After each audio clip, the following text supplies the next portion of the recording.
pengetahuan kita, ya barangkali nanti terjadi di kita, ya pembagiannya kayak begitu. Ya, kalau suami istri meninggal, ingetin, suami meninggal cara membaginya kalau itu harta gono gini artinya harta yang dicari bersama selama perkawinan.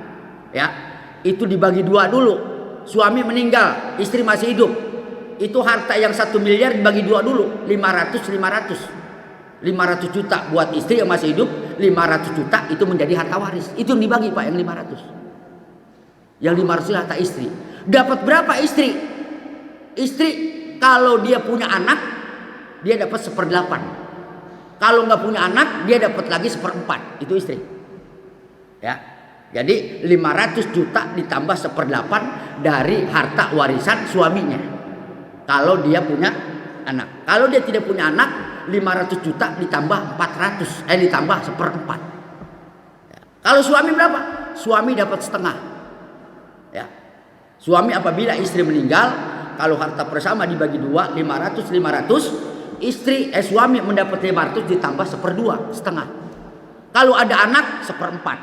Nah, gitu. Ya. Kalau ada ibu berapa? Ibu, ya, kakeknya itu dapat 1/6. Nah, gitu. Anak asobah, anak menghabiskan paling gampang. Ya, itu paling gampang pembagian waris kalau ada anak. Kalau ada anak semuanya udah terhijab, Ustaz. Udah nggak ada yang lain yang dapat, mamangnya nggak dapat. Ya, itu. Seperti itu. Nah, jadi pembagian waris begitu tuh. Ya, jadi kalau ada anak semuanya terhijab kecuali bapak dengan ya suami dan istrinya itu, seperti itu. Ya, kecuali nggak punya anak baru lari ke pinggir Pak, ke paman-pamannya nih. Ya, abang kita berkeluarga nggak punya anak. Nah, saudara tadi itu almarhum kita dapat paman-pamannya, ya, dapat kita menjadi jawil purun, ya, gitu. Kalau nggak ada anak. Perempuan laki dapat, ya dapat laki perempuan. Bagiannya tadi lidzakari hadzil min unsayain. Perempuan bagiannya dapat 1, laki-laki dapat 2. Nah, seperti itu. Ya. Baiklah bapak-bapak. Nanti kalau ada yang kurang ngerti ya tentang waris nanti bisa ditanya ya langsung ya kan ya. Udah siapin. Bapak-bapak tadi saya sampaikan bahwa pagi hari ini saya akan menyampaikan temanya itu tentang iman dan ujian hidup. Di dalam hidup kita ini Allah banyak memberikan sekali ujian kepada kita. Ya, macam-macam. Bahkan Allah katakan ahasiban nasu ayyutraku ayyaqulu amanna wa hum la yuftanun. Jadi seorang yang beriman ini suatu kenistaan, wajib dia. Ya kata Allah ahasiban nasu ayyutraku ayyaqulu amanna wa hum la yuftanun. Dalam hidupnya itu harus selalu mendapat ujian. Ujian apa? Berbagai macam ujian. Walablu amnakum bisyai'im minal khaufi wal ju'i naqsi minal amwal wal anfusi wasamarat wa basiris sabirin. Macam-macam. Sedikit ujian yang Allah berikan kepada kita. Minal khauf, rasa takut. Ya, takut itu bagian dari ujian. Nih, COVID-19, ya, penyakit yang luar biasa menggegerkan dunia. Ya, kita ketakutan kan dengan penyakit itu. Ini sebagai ujian. Ya terlepas penyakit itu ya, konspirasi tingkat tinggi, ya kita tidak tahulah. Ya, yang jelas segala ketentuan yang terjadi di dunia ini tidak lepas dari ketentuan Allah. Ya, orang mengatakan itu konspirasi, ya global, elit global. Kita nggak tahu, nggak ngerti, kita nggak paham politik itu. Tapi yang jelas apa yang terjadi ya di dunia ini tidak lepas dari ketentuan Allah. Nah maka ini merupakan bagian dari ujian Allah Subhanahu Wa Taala. Khauf, ketakutan kita. Ya. Kita pakai protokoler karena kita juga takut. Ya, waspada itu memang Pak, harus, ya kan ya. Apalagi takut juga kehilangan harta kita. Ya, semua orang takut. Ya, Kiai takut kan hartanya hilang? Wah, takut banget Pak. Jabatannya, ya, martabang kontrakan punya 3 pintu, ya kan ya. Waduh, hilang juga. Ya Pak ya, bagi Allah itu Masya Allah luar biasa Pak. Ya, makanya Allah katakan di dalam Al-Quran wadib lakum masalal hayati dunya kamai anzalnahu minas sama. Jadi dunia itu sebetulnya Allah ibaratkan seperti air. Ya, air Bahkan Al-Auza'i di dalam sebuah kitabnya mengatakan dia, dunia itu sebetulnya hanya tamu, Pak.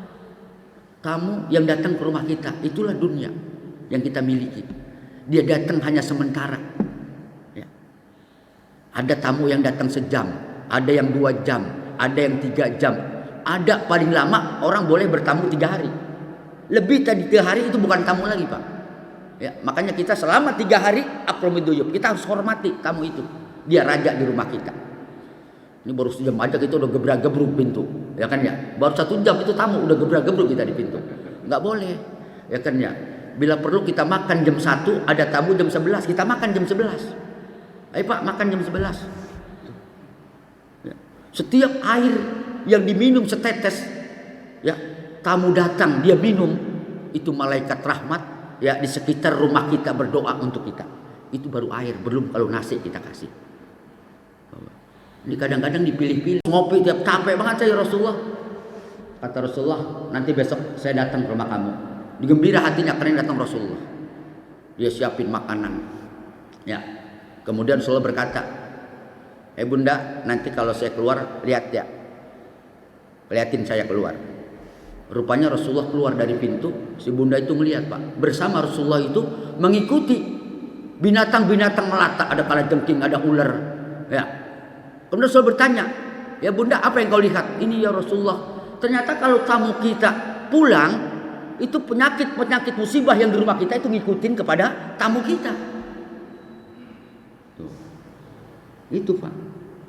Jadi dia ternyata bawa penyakit-penyakit yang ada di rumah kita. Ya. Jadi makanya tamu selama masih dia betah di rumah kita sampai 3 hari jangan kita usir, biarin aja. Nah, ntar kalau udah 3 hari lewat baru kita kasih syariat sama dia, ya itu. Ini udah 3 hari mas, ya jangan mindo lagi ntar siang, ya. Ente kemarin datang 11 nih, udah limit waktunya, ya. Ayo kasih peringatan, boleh nggak apa-apa kita ingetin, ya. Kalau ente masih diem di sini hitungannya kontrak, itu. Ya. Oh. Jadi selama masih belum 3 hari nggak boleh Pak, ya itu. Kita mah dulu Pak, lagi zaman tahun 70. Tanya kita masih kecil. Di kampung itu ya sering di luar-luar itu dikasih apa kalau saya dulu namanya tempat minum, apa itu namanya itu? Dikasih kendi, Pak. Ya, dekat pintu masuk nggak dipagar, kasih kendi, ada teko-teko ya. Orang bisa minum tiap hari. Sekarang kan kita kalau nggak ada namu mah nggak bisa minum. Ya. Dulu mau ditaruh tuh, Pak. Saya ingat banget di kampung-kampung begitu. Orang kecapean, ketemu rumah bisa minum. Ya, naruh sumur aja dulu Pak di depan, kadang-kadang di pojok itu, biar orang bisa cuci kaki, bisa mandi. Ya, orang sekarang kan pelit banget. Ya, WC aja dalam kamar mandi dalam kamar coba. Iya, susah kita kadang-kadang mau itu. Rumah digembok, tiangnya tinggi-tinggi, besi, udah tajam-tajam banget lagi. Ya sudah. Kunci udah ada anjing heldernya, ada satpamnya, ada CCTV-nya. Wah, ilah. Susah kita mau masuk kadang-kadang Pak. Mau tamu juga bingung. Ya kan ya. Coba orang dulu berkah hidupnya. Ya. Ya walaupun sumur senggot orang bisa make. Ya, bisa buang air dia, bisa mandi di situ, bisa minum dia, berkah banget tuh. Ya. Itu. Sekarang orang pada kaya, pada pelit. Ya. Air aja udah enggak di luar lagi Pak, dimasukin ke dalam lemari di kulkas. Ya, kunci lagi. Ya. Iya. Nah, itu. Ternyata keberkahan seperti itu, ya. Jadi tadi bersama Rasulullah itu ikut penyakit ngikutin tuh. Jadi ternyata kalau kita datangan tamu, ya di rumah kita ternyata banyak malaikat. Rumah yang tidak pernah datangin tamu berarti rumah itu tidak didatangi oleh malaikat. Jadi cepat sodorin kalau tamu datang, cepat kasih makanan yang terbaik. Ya. Makan terbaik, minuman yang terbaik, marjan bila perlu kita campur, kita olah, kita bikin yang enak biar dia suka. Itu. Lalu kita air putih aja cukup. Ya, bila perlu yang terbaik kita kasih makan sama kita. Ya, itu. Ntar pulang kalau emang orang susah kita ongkosin Pak, ya kan ya. Iya. Jadi begitu etikanya. Kalau tamu pulang tuh sebelum dia hilang dari pandangan kita jangan pergi dulu. Tungguin sama kita dulu, liatin sampai dia pergi bener-bener. Ini tamu baru bilang pamit udah masuk dia. Ya, jangan, etikanya nggak begitu, ya Pak ya. Liatin sama kita. Ini orang kecebur nggak kira-kira? Begitu. Jangan-jangan ntar ya kita masuk dia kecebur ke got, ya kan ya itu. Kita lihatin sampai dia hilang dari pandangan kita baru kita masuk. Tuh, ya. Bacain nama kita Fatihah, mudah-mudahan selamat dia. Ya Allah, Islam itu agama luar biasa. Coba gini ya. Minumnya aja tamu dapat doa kita dari para malaikat. Jadi malaikat pada berdoa Pak. Ketika kita berikan minum makanan yang dimakan itu menjadi rahmat bagi kita. Gitu. Ya, Dokter Yani gitu ya. Besok saya datang, jangan lupa itu keluarin semur ya kan ya, rendang itu ya. Nah, itu insya Allah yang saya makan menjadi doa. Nah, bapak-bapak hidup ini maka saya katakan sebuah ujian. Ya, minal khauf. Ya, rasa ketakutan kita, kehilangan harta kita, kehilangan jabatan kita, kehilangan apa yang kita miliki, ya itu semua menjadi ujian. Ya. Makanya kata Allah apa? Wabasyirus sabirin. Tidak lain ujian ini yaitu kita imbangi dengan sabar. Sabar itulah sebagai obat, ya, dan itu menjadi kabar gembira kata Allah Subhanahu wa taala. Insyaallah orang-orang yang diberikan ujian mereka sabar, yaitu akan memperoleh kebahagiaan dan surga balasannya. Nah, selama ini kan kita luar biasa, ya. Bangsa kita ini juga sedang diuji oleh Allah dengan berbagai masalah. Ya, kemiskinan, kelaparan, pengangguran, Pak. Ini sekarang ini kan luar biasa ini. Ya, itu kan ujian. Mana anakmu pada masuk sekolah, mana kita kerja di PHK, ya bini minta cerai baik coba. Masalah nggak kira-kira itu? Itu banyak terjadi sekarang Pak, meningkat. Ya, saya lihat itu meningkat. Ya karena tadi, ya soal kerjaan, saya lihat itu di apa? Di masalah-masalah hampir 70% sekarang masalahnya adalah masalah ekonomi. Ya, karena suaminya nganggur, nggak kerja lagi ya. Ya mau diapain diarepin gitu kan ya? Istri nggak sabar, udah cekcok rumah tangga.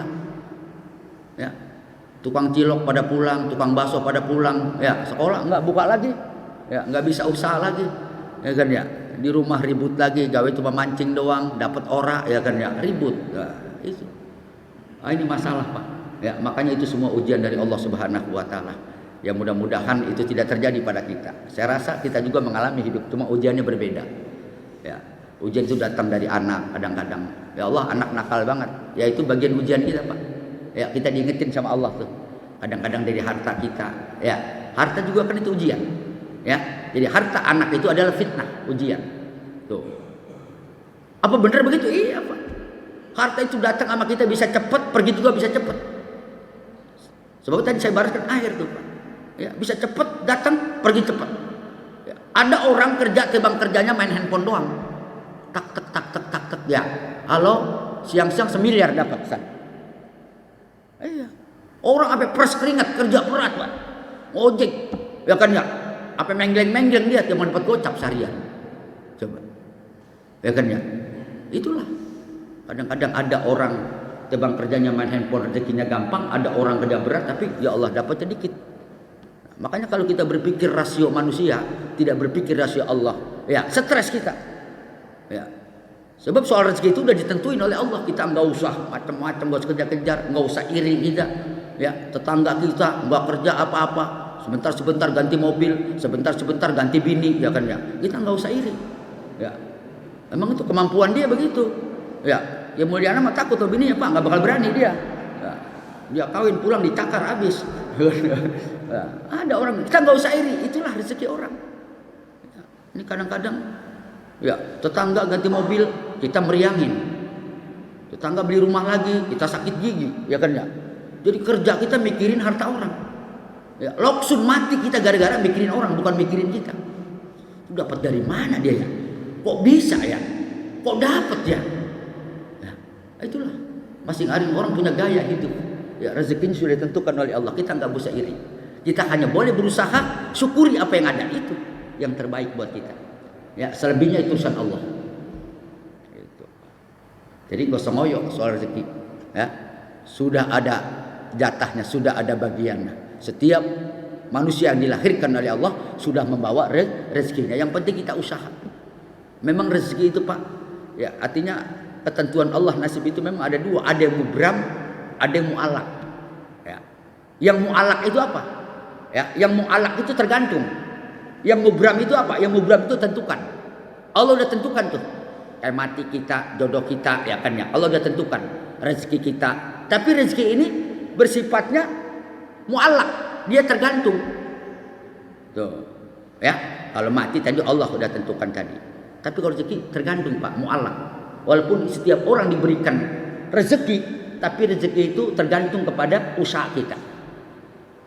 Kalau pengen kaya, ke pasar, ke pabrik, ke sawah. Pengen susah di rumah aja. Ya. Makanya ada orang agama berzikir aja, ilah Allah gak sekian sama kita. Salah. Di masjid aja sore pagi, sampai sore, sampai malam lagi. Kira-kira kalau nggak kerja makan nggak dia? Celangap ya kali ada nasi jatuh deh. Enggak Pak, yang ada plafon mati dia. Plafon jatuh, nungguin nasi dari atas, nggak ada, harus usaha. Nah itu yang mubram ya. Kalau mau kaya harus usaha seperti itu. Yang mu'allaq udah, tuh ya. Mana yang mubram? Ya Allah sudah tentukan kita bakal ketabrak kontainer ntar pagi ini. Tapi begitu kita keluar dari rumah, kita ngasih duit 5.000 sama fakir miskin, sedekah anak yatim, tek aja. Keluar kita Pak. Bener. Pas dijual, wang. Tebang keserempet sepeda kita. Gubrak jatuh, tebang lecet. Tuh. Harusnya kita ditentuin ketabrak kontainer. Kok tabrak sepeda? Tadi itu kita sedekah 5.000. Tuh. Kalau buat sedekah kontainer kena kita. 10.000. Ya mungkin miring doang kita. Ya. Nah itu. Maka semakin kita bayar sedekah, insya Allah semakin menjauhkan dari bala. Dan apa yang terjadi dunia ini adalah sebagai ujian dari Allah Subhanahu Wa Taala. Bapak-bapak, ya waktu ya kan ya, yang hampir dekat. Barangkali ada pertanyaan, silakan.